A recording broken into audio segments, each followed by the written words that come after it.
big data, I'm not going to use big data, but any even remotely large amount of data, it takes a while for these models to be trained, these neural network models. So you've got an agent, say I'm an agent, and you've built some level of deep learning model about who I am based upon all the data you possibly get, financial data, social media data, geolocation data. Pretty much your phone has so much of this information, health tracking data, all this data.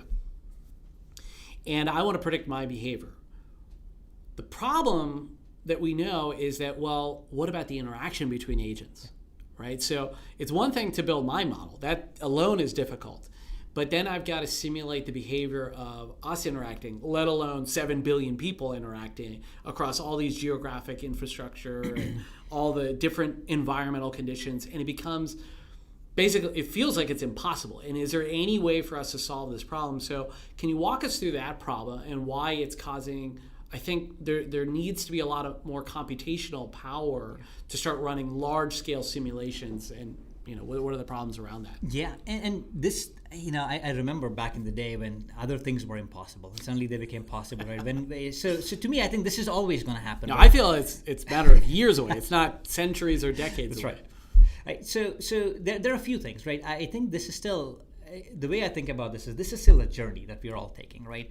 This is not going to end in 2 years where this will all be solved.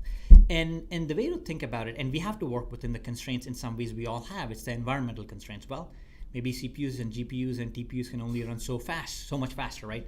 And maybe when you want to get into quantum computing, when that happens, maybe this will all change. But until then, that's a constraint of the environment.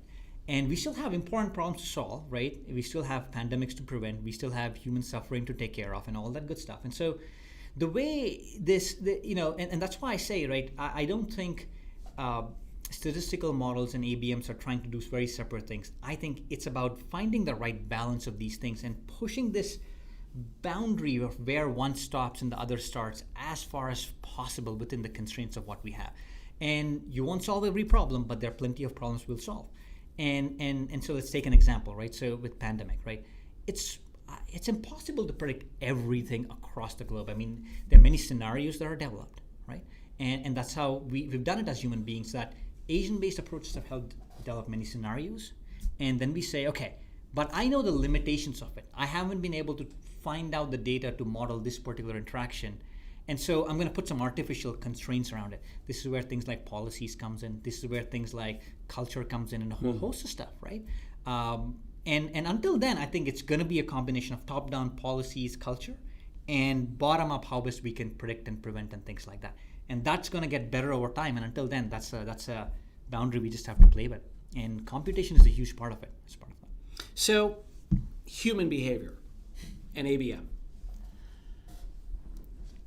There's this, you've got this, we start with this simple DNA or whatever, and we create this semi-infinitely complex being.